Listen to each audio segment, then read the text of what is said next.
হযরতে শাহ মুহাদ্দিস সাদগালাবি রাহমাতুল্লাহ আলাইহি ওনার কিতাব জুদ্দাতুল আসরার মধ্যে লিখেছেন, গজবাকের একজন মুরিদানের কন্যা হারিয়ে গিয়েছে। গজবাকের মুরিদানের কন্যা যখন হারিয়ে গিয়েছে, আমরা যখন কোন বস্তু হারিয়ে ফেলি, সন্তান হারিয়ে ফেলি, আমরা যদি কাউকে হারিয়ে ফেলি, আমরা থানার মধ্যে যাব জিডি করার জন্য। কিন্তু গজবাকের মুরিদান থানাতে যায় নাই, পুলিশ বাহিনীকে খবর দেয় নাই, খলিফার দরবারে যায় নাই, সরাসরি চলে গেছেন শাহী সেবকদের দরবারে। গিয়ে পীর সাহেবকে আরজি দিলেন, শাহী সেবক আব্দুল কাদের জিলানী, আমার সাহেব, আমার মেয়েকে আসরের পর থেকে আর খুঁজে পাওয়া যায় না। আমার মেয়ে ঘরের ছাদের উপরে উঠেছে কাপড় চোপড় নামানোর জন্য, এরপর থেকে আমার মেয়ে গায়েব হয়ে গিয়েছে, আমার মেয়েকে আর খুঁজে পাওয়া যাচ্ছে না।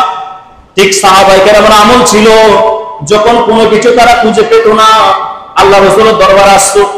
একজন ব্যক্তির, একজন সাহাবীর উট হারিয়ে গিয়েছে, আল্লাহ রাসূলের দরবারে এসে বললেন, ইয়া রাসূলুল্লাহ, আমার উটটা হারিয়ে গিয়েছে।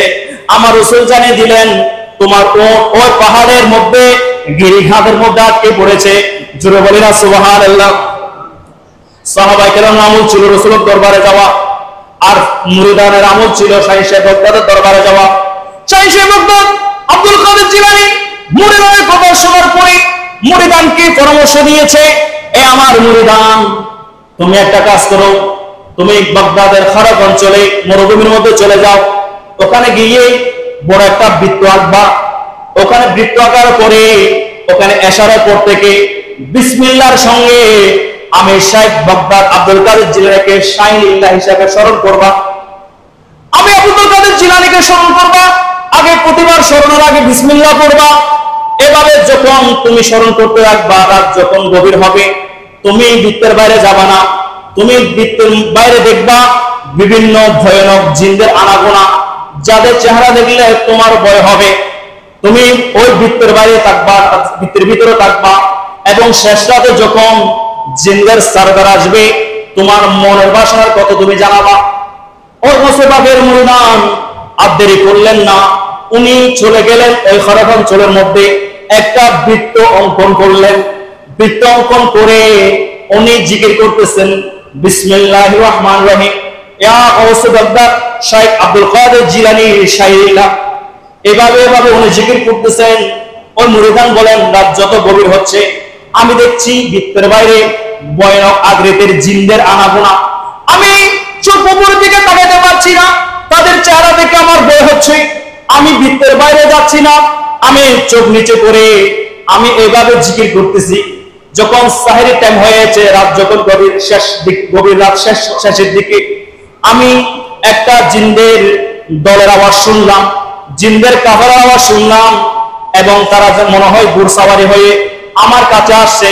আসার পরে আমাকে একজন জিন, সাদা কাপড়ওয়ালা সুন্দর চেহারার জিন আমাকে ডাক দিয়েছে, এই ব্যক্তি এত রাত পর্যন্ত এই জিনের অঞ্চলে এসে আমাকে স্মরণ করার কারণ কি, আমাকে ডাকার কারণ কি? আমি তাদেরকে বললাম, আমাকে শাইখ আব্দুল কাদের জিলানী প্রেরণ করেছেন। আমি দেখলাম জিনদের সরদার সব ছিল, সবাই ঘোড়া থেকে নেমে হাঁটু গেড়ে শাইখ বাগদাদের জন্য সম্মানে বসে গিয়েছেন। জোরে বলেন না সুবহানাল্লাহ। এবং আমাকে আদেশ করা হয়েছে, তুমি কি কারণে শাইখ বাগদাদের এমন বার্তা নিয়ে সারা রাত এখানে অঞ্চলে অবস্থান করছো? তখন আমি আমার রাজ্যের কথা বললাম, আমার মেয়ে অপহরণ হয়েছে, নিখোঁজ হয়েছে। আমার মেয়ে নিখোঁজ হওয়াতে আমি আব্দুল কাদের জিলানীর দরবারে গেলাম। আব্দুল কাদের জিলানী এখানে চলে এসে আমাকে এভাবে থাকতে বলেছে, আপনাকে আমার মনের কথা বলতে বলেছে। আর ওই জিনের সর্দার এলান করে দিল, তোমাদের জিনদের মধ্যে এই ব্যক্তির মেয়েকে অপহরণ করেছো, তাকে এই মুহূর্তে ধরে আনো। ধরে আনা হলো, মেয়েকে উদ্ধার করে ওই জিনকে জিজ্ঞেস করা হলো, তুমি এই মেয়েকে অপহরণ করলা কেন? বলে যে এই মেয়েকে আমার পছন্দ হয়েছে, বিয়ে করার জন্য এর উপর আমি আসক্ত হয়ে গেছি। আর দেরি করলেন না, ওই ব্যক্তিকে, ওই জিনকে কতল করে ওই মেয়েকে ফিরিয়ে দিয়েছেন। ওই মেয়েকে ফিরিয়ে পাওয়ার পরে এবার মুরিদান জিজ্ঞেস করলো যে আমরা মানব কুলে গৌসবাককে মানি, যারা মুরিদান তারা, আপনারা জিনরা কেন এভাবে গৌসবাককে সম্মান করে, সম্মানে কাঁপুন, আপনাদের শরীরে আমি কাঁপুন অনুভব করলাম, কি কারণে গৌসবাককে এভাবে ভয় পাচ্ছেন? ওই জিনের বাদশা বলেছে, শাইখ বাগদাদ আব্দুল কাদের জিলানী যদি আমাদের দিকে নজর দেয়, আমরা জিন জাতিরা ধ্বংস হয়ে যাব, ক্ষতিগ্রস্ত হয়ে যাব। তাহলে শাহী সাহেব তাদের পাওয়ার ক্ষমতা জিনরাও মানে, আর আমরা মানুষ হয়ে আমরা গৌসে পাক বললে অনেকের খারাপ লাগে, আমরা বরফের অলিয়া বললে খারাপ লাগে, নয় বরঞ্চ আল্লাহর ওলিদের কারামত গুলো সত্য।